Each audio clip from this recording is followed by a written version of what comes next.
கருத்துக்களை சொல்ல போறீங்க. எல்லாரும் தயாரா? இந்த மூலையில் ஒரு அருளப்பர் ஒரு வழி இருந்தது. அவர் வெளிநாடு செல்வதற்கு முன்னாடி 3 பிள்ளைகளான அமுதா, வளவன், எழிலன் ஆகியோருக்கு தனித்தனியாக 5000 ரூபாய் கொடுத்தான். திரும்பி வரும்போது பத்திரமாக வெரி குட். பிஹு.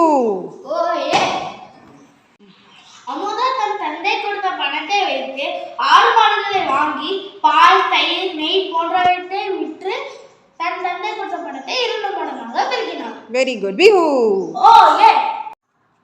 ஆனா எழிலன் அப்படி நினைக்கல. தந்தை கொடுத்த பணத்தை வங்கியில வச்சு பத்திரமா திருப்பி கொடுத்தா போதும் அப்படின்னு நினைச்சான். Very good. பிஹு.